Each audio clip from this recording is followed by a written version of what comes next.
18h05, eu declaro aberta a sessão ordinária da Câmara Criminal do Agreste Tribunal Regional Eleitoral do Rio Grande do Norte, e hoje, 24 de setembro do ano de 2020, eu questiono da Corte com relação à ata da sessão anterior. Alguma observação? Nenhuma. Aprovada. Então, aprovada, unanimidade. Expediente algum, Edivaldo? Expediente não, excelência, não há. Comunicações, indicações e propostas, eu tenho aqui duas proposições a fazer. A primeira é um voto de boas-vindas ao Dr. Roberto Guedes, que estará conosco aqui por 34 dias, não é isso, doutor Roberto? Em substituição ao gabinete do desembargador Saraiva Sobrinho. Então, seja bem-vindo, doutor Roberto. Prazer tê-lo conosco aqui na Câmara Criminal. Desembargador Gilson, aprova a proposição? Nenhuma, presidente. Aprovada.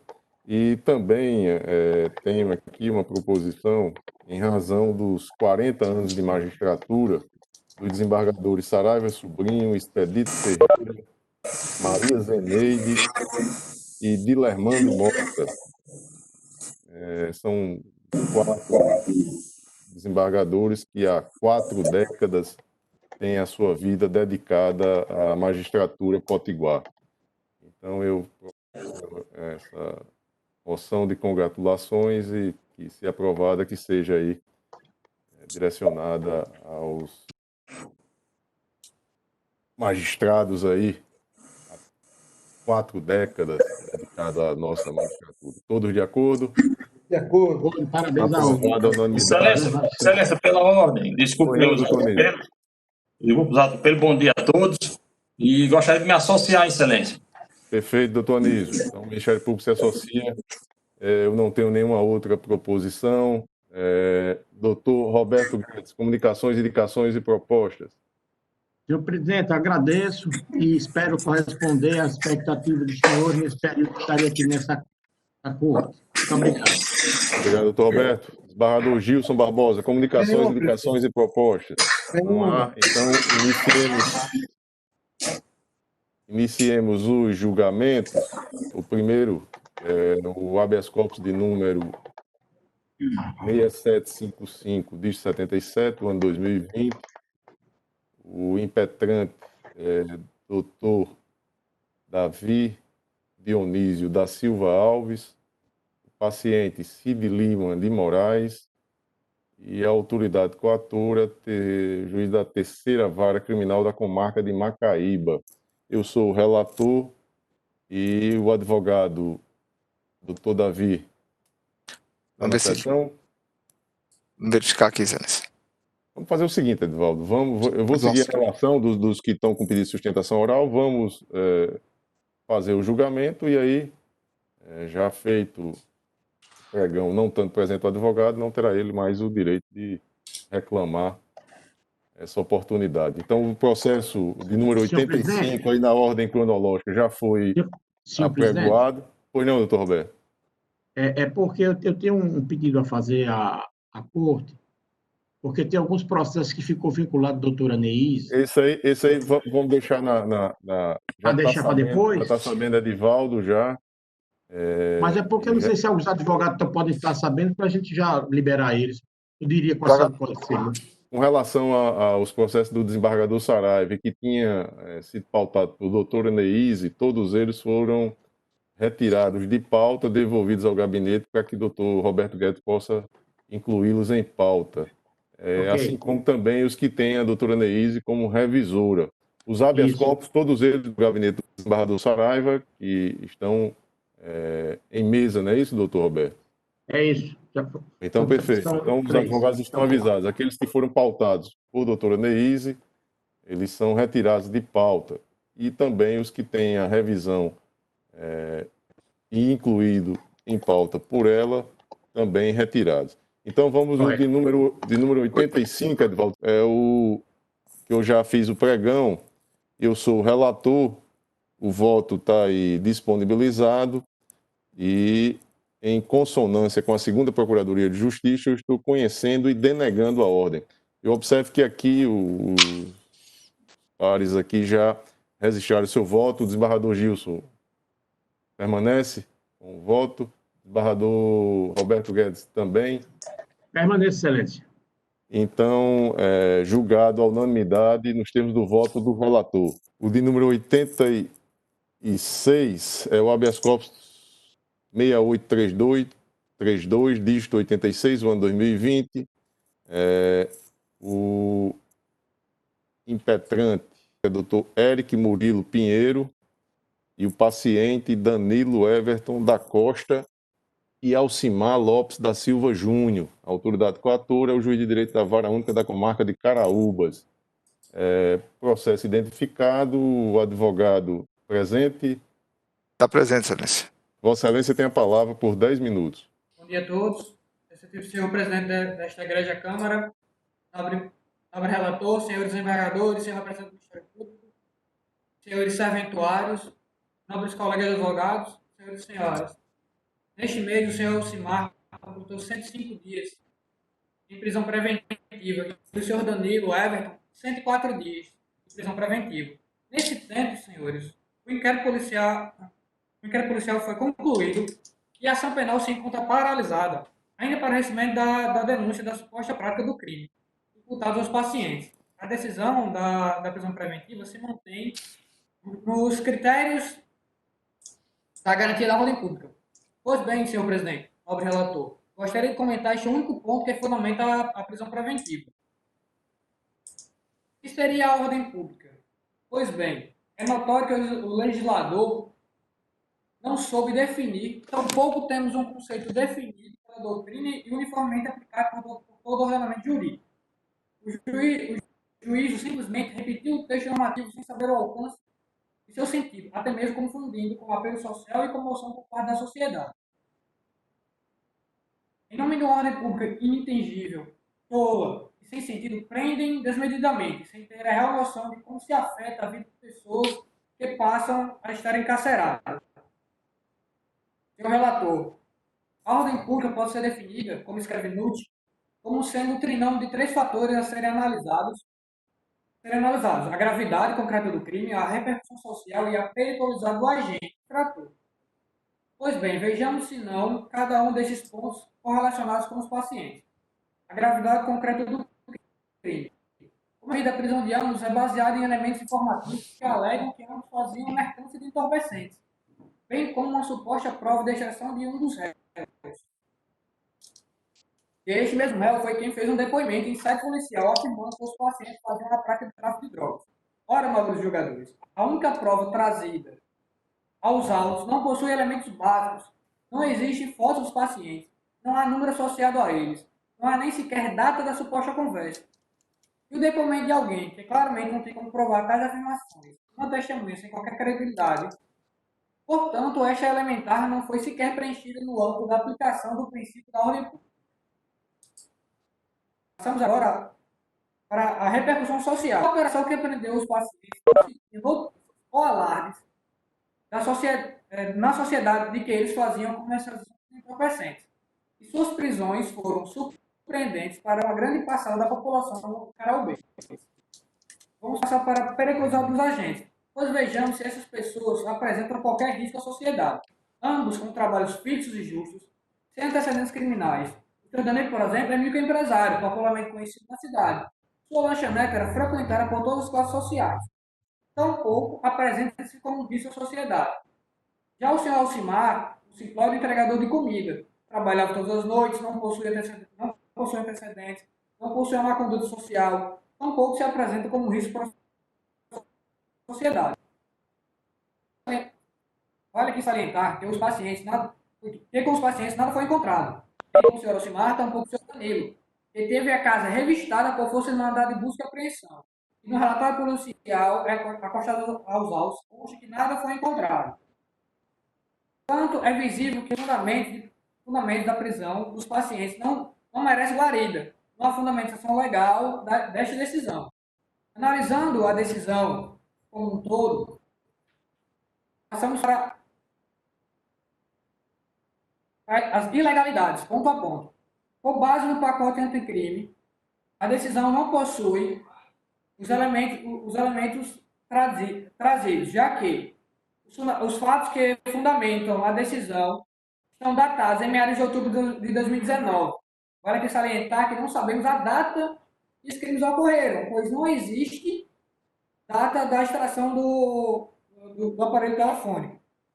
Pois bem, não havendo prova que essa prática desse crime é continuada, pois nos autos não há qualquer informação ou que este crime continuou, a violação do artigo 312, parágrafo 2º do Código de Processo Penal. A decisão ainda deixa de fazer a fundamentação da não aplicação das medidas diferentes da prisão. Como é sabido, a prisão que decreta a prisão preventiva deve, além de fundamentar o porquê da prisão, fundamentar também o porquê da não aplicação de medidas diferentes da prisão. A decisão deixa de fazer o mesmo, infringindo o artigo 282, parágrafo 6º do Código de Processo Penal. Vale ainda que salientar que os pacientes possuem residência fixa, trabalho lícito, bons antecedentes, não apresentam qualquer risco de fuga, tampouco risco à sociedade. Aqui não será necessário adentrar no contexto fático, uma vez que sabemos que isso não se faz em sede de habeas corpus. O âmbito para a análise de fato será evidentemente feito durante a instrução do processo. Por essa razão, é de se destacar finalmente e evidentemente qualquer retomada do caso em comento, porque tange a sua estrutura fática. Nestes termos, senhor presidente, nobre relator, demais embargadores, o presente requer a concessão da ordem nos termos do pedido. Agradeço pela atenção. Obrigado, doutor Eric. O voto está disponibilizado. Eu estou aqui denegando a ordem, não enxergo nenhuma ilegalidade na decisão apontada como ato ilegal e, em consonância com o parecer da 8ª Procuradoria de Justiça, eu conheço e denego a ordem. Doutor Roberto Guedes. Já votei, excelência, acompanho de Vossa Excelência. Desembargador Gilson. Relator. É um processo julgado à unanimidade nos termos do voto do relator. Seguinte, Edivaldo, também com pedido de sustentação oral, de número 87, é isso? De número 87 é o HC número 7089, dígito 14, ano 2020. O paciente é Francinaldo dos Santos Lima. O impetrante, Dr. Francisco Maximiliano Fernandes da Silva. Autoridade coatora, o juiz da 2ª Vara Criminal da Comarca de Parnamirim. Eu sou o relator e Dr. Francisco Maximiliano está com a palavra para a sua sustentação oral. Dr. Francisco Maximiliano não está presente.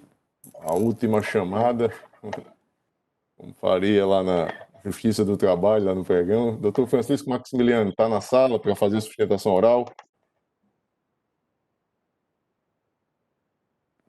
Então, vamos ao julgamento. O voto está disponibilizado, já está aqui com a votação registrada também dos desembargadores Gilson e Roberto Guedes, pela denegação da ordem.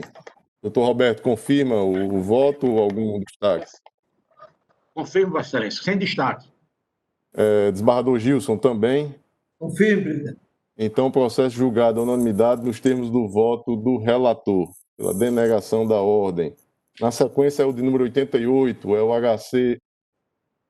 Esses processos estão com pedido de sustentação oral registrados. Então, aqui a gente está fazendo o pregão, dando a oportunidade ao advogado de fazer a sua defesa oral. 88, agora. De número 7271, dígito 97, do ano 2020, o impetrante é a Defensoria Pública do Estado do Rio Grande do Norte, a autoridade coatora é o juiz da 9ª Vara Criminal da Comarca de Natal e o paciente Rodrigo Fraga da Silva Melo, defensor,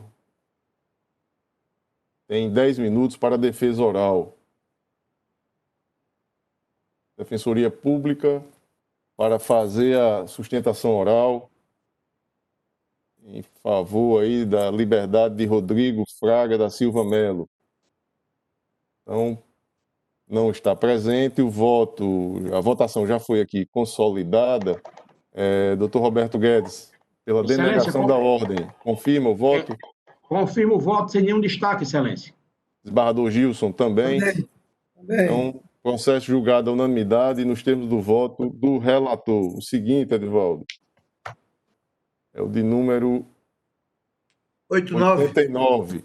89 é o HC número 6588, de 60, ano 2020. O relator é o desembargador Gilson Barbosa. O paciente é... Lázaro Nascimento de Souza. Obrigado, desembargador Gilson. E o impetrante, doutor Carlos Alberto, não é isso? Correto. Doutor Carlos Alberto está presente? Já estou visualizando. Carlos Estou Alberto. presente, Excelência. Vossa Excelência tem 10 minutos para a sua defesa oral. O processo está em mesa, não é isso, desembargador Gilson? Beleza. Então, vamos ouvir doutor Carlos Firmino. Obrigado, presidente. Excelentíssimo senhor desembargador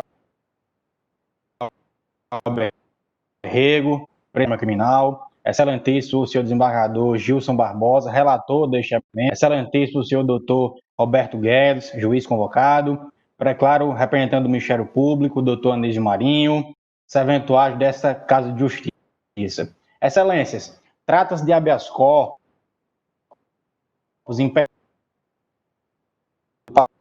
paciente de Souza, foi preso em flagrante no dia do tratamento falso. Doutor Carlos, Vossa Excelência, nós não estamos... Eu não estou conseguindo ouvir o advogado, Edivaldo. Tá travando, Excelência, a conexão do advogado. Tá intermitente. Vamos tirar de mesa enquanto ele consegue restabelecer a conexão aí e dar sequência com os demais. Edivaldo, você se comunica com ele, fazer uma tentativa e aí se ele... Perfeito? Tá ok, Excelência. Nós não estamos conseguindo ouvir Vossa Excelência. Então, se conseguir... Estão me ouvindo agora, Excelência? Agora sim, está com fone de ouvido, não é isso? Colocou? Isso. Pronto, então vamos lá. Vamos retomar o tempo aí de Vossa Excelência e vamos fazer essa tentativa. Se não conseguir, aí Vossa Excelência vai optar ou retirar de mesa e deixar para a sessão seguinte, que aí Vossa Excelência tem o direito de fazer a sustentação oral, ou continuar com o julgamento e Vossa Excelência abrir mão da defesa oral. Então, vamos fazer a tentativa aí. Vossa Excelência tem o seu tempo aí, regimental. Já caiu. Você se comunica com ele, Edivaldo, e aí até o final da sessão, se ele conseguir restabelecer a conexão, a gente continua o julgamento. Vamos no próximo. 94 é o HC de número 6682, dígito 08, ano 2020. O relator é o desembargador Gilson Barbosa. O impetrante é doutor Armando Arruda Oliveira. O paciente, desembargador Gilson... o advogado é doutor Daniel, desculpe, que é o impetrante, Daniel Magnus de Vasconcelos Costa Júnior. E o paciente é Amando Arruda de Oliveira. O desembargador Gilson é o relator e a autoridade coatora é o juiz da 14ª Vara Criminal da Comarca de Natal. Está em mesa, desembargador Gilson? Processo em mesa, doutor Diego. Está na sala? Daniel Magnus, Excelência. Daniel Magnus, está em mesa? Está na sala? Doutor Daniel Magnus, para defesa oral. Última chamada. Não está presente, desembargador Gilson. Vossa Excelência tem a palavra. Quero proferir o seu voto. Está em mesa, sim. O processo, o voto foi distribuído para todos e eu peço permissão para dizer só a conclusão para ganhar tempo. Ordem parcialmente coincide nesta parte denegada. É aquela velha história da dosimetria, e Vossa Excelência sabe muito bem em que situação. Mas se quiser eu leio, mas eu queria poupar. Da minha parte não há necessidade. Eu, enquanto revisor e na sequência, eu acompanho o voto do relator, registrei aqui, estava faltando registrar. Doutor Roberto Guedes, confirma o voto que já estava registrado? O voto sem nenhum destaque, Sérgio. Sem nenhum destaque, então processo julgado à unanimidade nos termos do voto do relator. Na sequência, Edivaldo, qual é o próximo? 107. 107, Excelência. 107. Está na tela. 107. Vossa Excelência. Vamos a ele.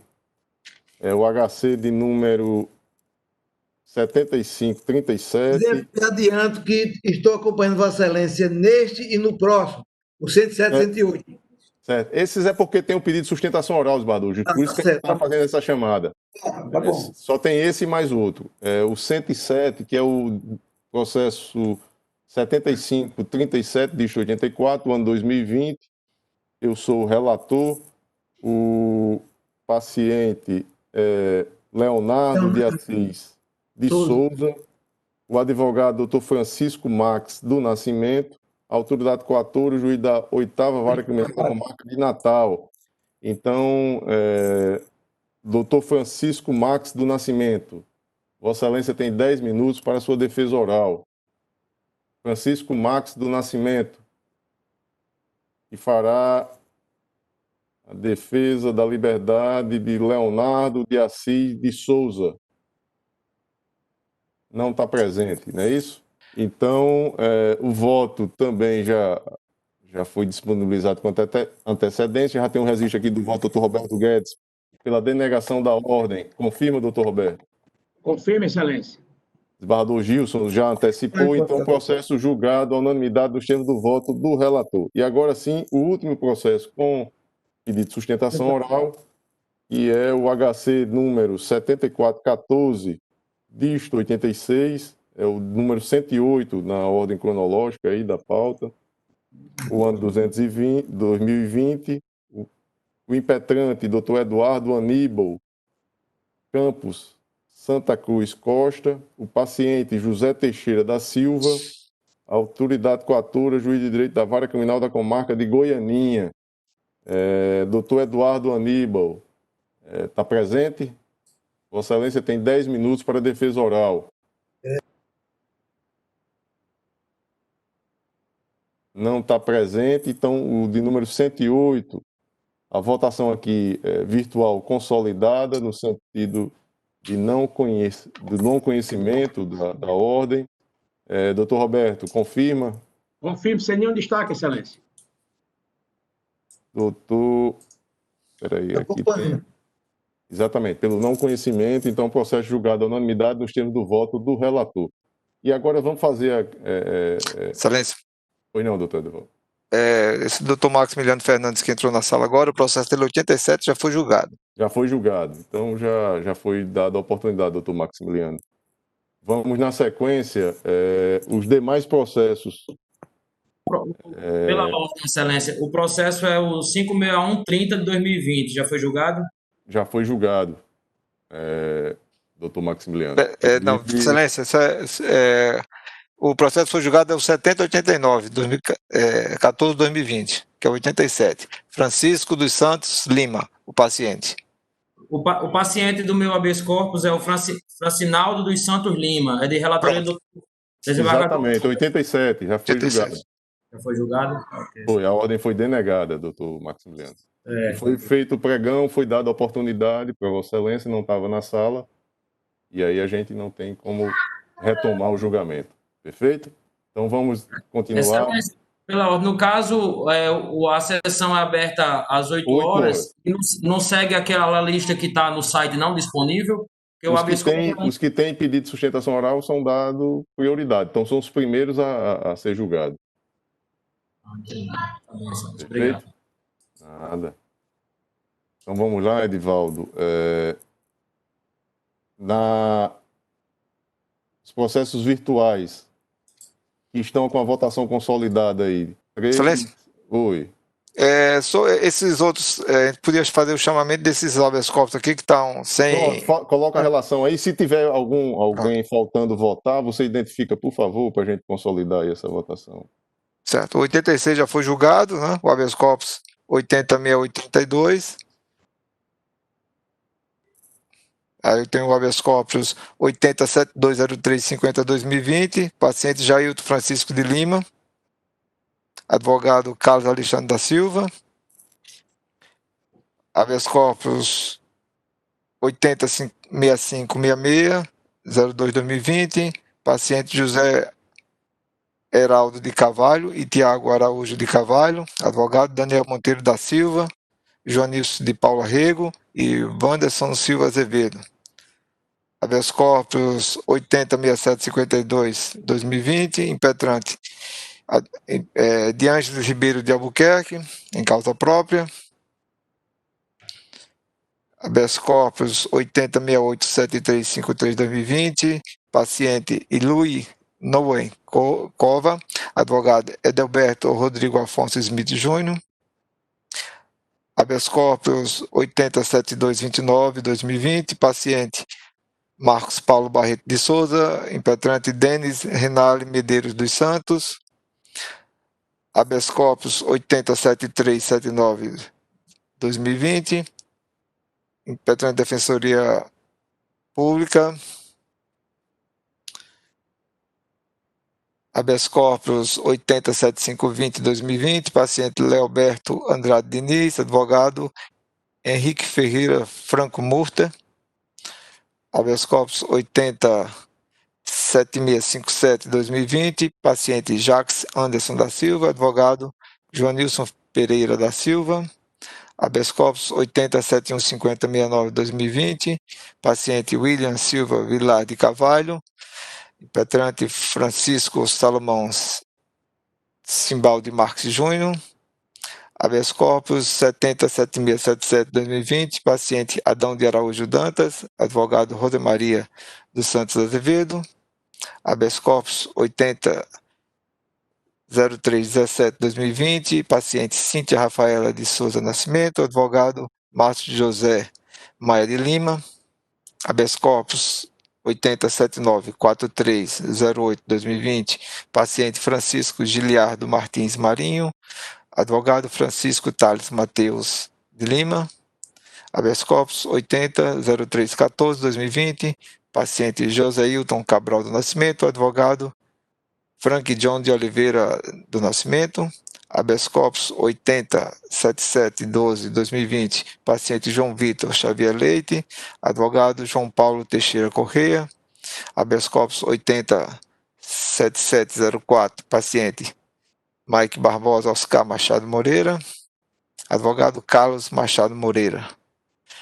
E por último, habeas corpus 80.7685/2020, a paciente Michael Kelvin Medeiros Vilar, advogado Gustavo André de Oliveira Tavares. São esses habeas corpus que estão pautados para a sessão de hoje, excelência. Então, em todos, já com a votação consolidada. Doutor Carlos Firmino entrou na sala de novo. A unanimidade, nos termos do voto do relator. Algum destaque nessa relação que foi apregoada aí, doutor Roberto Guedes? Desembargador Gilson, nenhum. Então, processos julgados à unanimidade nos termos do voto do relator. Excelência, doutor Carlos Firmino entrou na sala mais uma vez? Que é o processo da relatoria do desembargador Gilson Barbosa. Vamos fazer mais uma tentativa. Desembargador Gilson. Né, presidente? Isso. Vossa Excelência puder mais uma vez identificá-lo aí para que a gente possa... É o habeas corpus número 080, 6588, impetrando doutor Carlos Alberto, OAB-RN, paciente Lázaro Nascimento, autoridade 14, juiz de terceira vara criminal, eu sou o relator. E vamos ouvir agora. O advogado se dispensa a leitura do relatório? Dispensa, Excelência. Vossa Excelência tem 10 minutos, doutor Carlos Firmino. Vamos fazer aí uma tentativa. Obrigado, presidente. Excelentíssimo senhor presidente desta Egrégia Câmara Criminal, desembargador Glauber Rego, excelentíssimo senhor desembargador Gilson Barbosa, relator deste habeas corpus, excelentíssimo senhor doutor juiz convocado, Roberto Guedes, declaro representante do Ministério Público, doutor Anísio Marinho, serventuário desta Casa de Justiça. Excelência, primeiro pedir desculpa pelo inconveniente da internet, porque realmente meu provedor é péssimo. Então, peço mil desculpas aos senhores. Bem, trata-se de habeas corpus impetrado em favor do Lázaro Nascimento de Souza, paciente foi preso no dia 13 de abril do corrente ano, em razão da suposta prática dos crimes de posse ilegal de arma de fogo de uso permitido e uso de documento falso.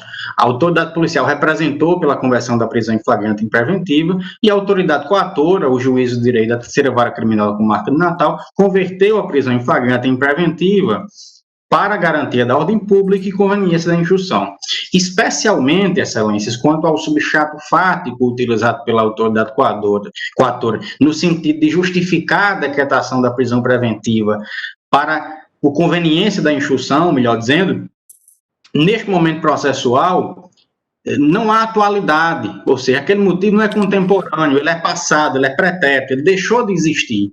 Isso porque a finalidade vislumbrada pela autoridade coatora, quando decretou o enclausuramento cautelar, era tão somente permitir que o paciente fosse citado para que a relação jurídica processual fosse estabelecida. Pois bem, a relação jurídica processual foi estabelecida. O paciente foi citado, apresentou resposta à acusação, a audiência de instrução, inclusive, está aprazada para o dia 4 de novembro. A defesa formulou o pedido de revogação da prisão preventiva, que foi indeferido. Então, esse é o objeto do habeas corpus, a revogação da prisão, sua substituição por cautelas alternativas. Quanto ao fundamento da garantia da ordem pública, a defesa entende que o alegado risco de reiteração delitiva suscitado pela autoridade coatora não se encontra presente, se calcado em uma outra ação penal em andamento. Mas aí, caso Vossas Excelências entendam que essa ação penal em andamento pode ser indicativa do risco de reiteração delitiva, a defesa chama a atenção dos senhores para a desproporcionalidade da manutenção da prisão. Isso porque o paciente é primário, ostenta bons antecedentes e haverá detração da pena ao final. Ele se encontra há mais de 5 meses preso e denunciado neste momento pelos crimes de uso de documento falso, que tem pena privativa de liberdade entre 2 a 6 anos e posse legal de arma de fogo de uso permitido. Tem pena privativa de liberdade de 1 a 3 anos de detenção. E, inevitavelmente, excelência, ao final, será submetido a uma reprimenda definitiva, cujo início de cumprimento será o regime semiaberto. E é aí que reside a desproporcionalidade da manutenção dessa prisão. Porque o paciente, nesse momento, se encontra numa situação mais grave do que aquela que poderá enfrentar quando submetido a uma reprimenda corporal definitiva. O seu regime semiaberto, que inevitavelmente será fixado inicialmente. Nesse sentido, caso Vossa Excelência entendam que a conveniência da instrução ainda está presente, é o que a defesa acredita não está, porque, como dito no começo, o motivo foi tão somente a formação da relação jurídica processual. A relação jurídica processual foi formada, o paciente foi citado, apresentou resposta à acusação, mas ainda assim a autoridade coatora insistiu na manutenção da prisão para este fim, qual seja, a conveniência da instrução, e não indicou nenhum elemento que possibilitasse a manutenção da prisão para esta finalidade, ou seja, ameaça de testemunhas, risco à coleta de provas, destruição de provas, nada.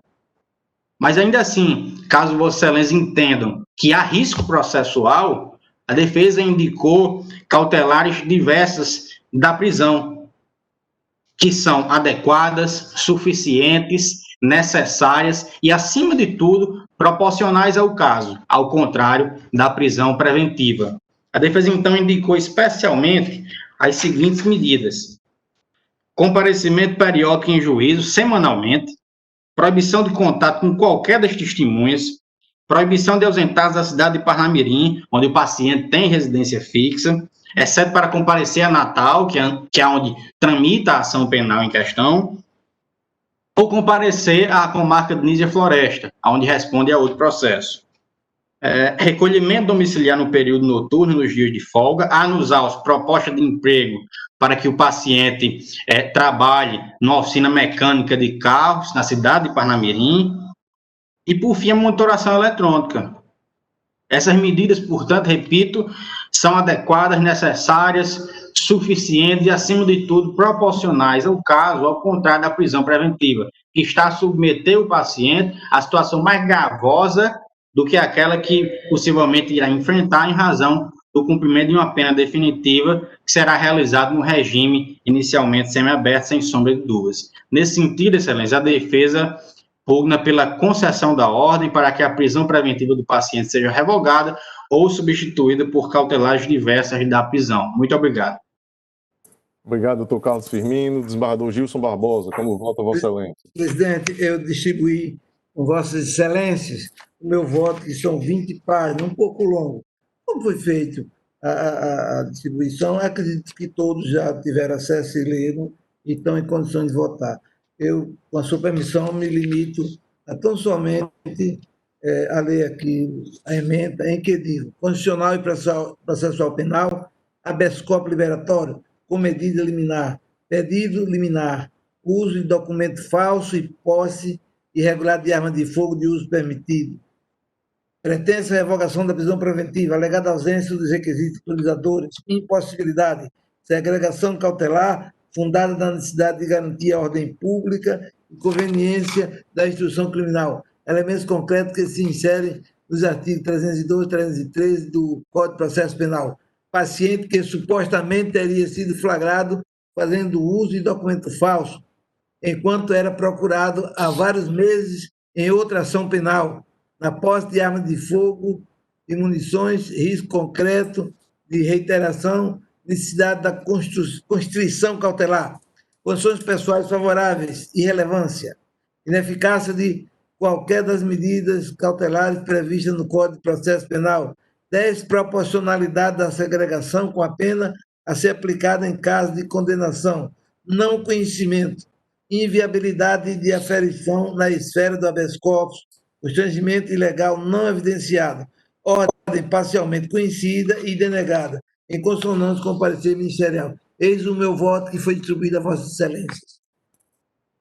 Eu acompanho o relator, Dr. Roberto Guedes. Confirma o seu voto, já está registrado? Isso. Excelência, confirmo o voto sem nenhum destaque. Então, processo julgado à unanimidade nos termos do voto do relator. Obrigado, doutor Carlos. Parabéns pela sustentação. Obrigado, excelência. Tenha um bom dia. Igual, um abraço. Vamos agora, não há mais nenhum pedido de sustentação oral. Na nossa pauta dos processos virtuais, são 108 processos, incluindo os habeas corpus que já foram aqui mencionados, e temos agravo em execução e também recurso sentido estrito. À exceção daqueles que foram retirados de pauta, porque eram da relatoria da doutora Neise, todos os demais estão com a votação consolidada e à unanimidade. Então, eu proclamo o resultado do julgamento à unanimidade e vamos agora ao julgamento dos processos físicos. Na pauta do dia, o primeiro é embargos de declaração e apelação criminal número 2019-2007, dígito 9, embargante Adriano de Souza Costa, defensor Josenilton Vicente da Silva, o embargado é o Ministério Público. Eu sou o relator e o voto foi disponibilizado com antecedência para Vossas Excelências e eu questiono se tem algum destaque. Eu estou aqui conhecendo e acolhendo os embargos. Doutor Roberto Guedes. Não, é só com relação à questão dos honorários, né? Exatamente, só com relação aos honorários. Acompanhe, Vossa Excelência. Desembargador Gilson. Acompanhe, Vossa Excelência, o número 1 e o número 2. Perfeito, desembargador Gilson. O número 2 embargo de declaração em apelação criminal número 2019-552, dígito 7, o embargante é o Ministério Público, o embargado Nataniel da Silva Souza, a advogada doutora Marília Guedes de Vasconcelos Souza. Eu sou o relator, eu estou rejeitando os embargos. Doutor Roberto. Acompanhe, Vossa Excelência. Desembargador Gilson já antecipou, que acompanha, então processo julgado à unanimidade nos termos do voto do relator. E nós temos aí... Agora o número 8, Excelência. O 3, o 4, o 5, o 6 e o 7... Retirado de pauta. Da doutora Maria Neise foram retirados de pauta. O 8 é o embargo de declaração em apelação criminal número 2019-1354, dígito 8, embargante Luiz Carlos Oliveira Souza, o advogado doutor André Luiz de Medeiros Justo, embargado do Ministério Público, desembargador Gilson é o relator. Eu acompanho Vossa Excelência, desembargador Gilson, do 8. Só tem o 8 aqui. Só 8. Vossa Excelência tem a palavra. Como foi distribuído, eu estou dizendo no final: embargos conhecidos e rejeitados. Eu acompanho. Também acompanha, Excelência.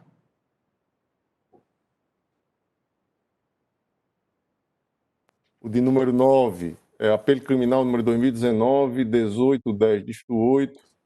A origem é a Vara Única da Comarca de Monte Alegre, o apelante Antônio Franco de Oliveira, o advogado Dr. Rodrigo Rocha de Macedo, apelado ao Ministério Público. Eu sou o relator, desembargador Gilson é o revisor.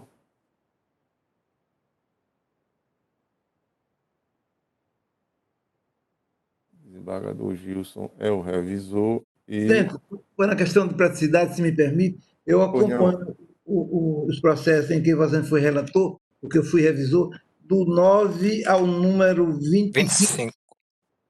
25. Então, os votos são disponibilizados com antecedência. Doutor Roberto Guedes está chegando à Câmara Criminal hoje. Não sei se tem algum destaque, doutor Roberto. Do 9 ao 25. Ao 25. Não, Excelência, ontem a gente deu uma olhada aqui, nenhum destaque e nenhuma modificação, nenhuma alteração. Acompanhe todo o voto de Vossa Excelência. Então, do 9 ao 25, julgado a unanimidade nos termos do voto do relator. De número 26, retirado de pauta. Até o 52, Excelência. Do 26 até o 52. 52. E ou tem a relatoria ou a revisão da doutora Neise. Esses processos, Excelência, serão pautados para o dia 6 de outubro. 6 de outubro, perfeito, Edivaldo, muito obrigado. Eu questiono se algum processo deixou de ser identificado, não tenha sido apregoado, que independa de pauta, extra pauta. Não há. Então, esgotamos aqui os julgamentos. Alguma outra matéria a ser tratada? Nenhuma. Só salientar a celeridade que Vossa Excelência deu habitualmente à Câmara Criminal. Meus cumprimentos. Doutor Roberto Guedes, algum destaque, algum processo que tenha deixado de ser apregoado? Não, Excelência. Não há? Não há. Edivaldo, nada. Do doutor Neide também não. Então, terça-feira, nossa próxima sessão, às 8 horas, né? Então, até lá, se Deus quiser. Saúde para todos.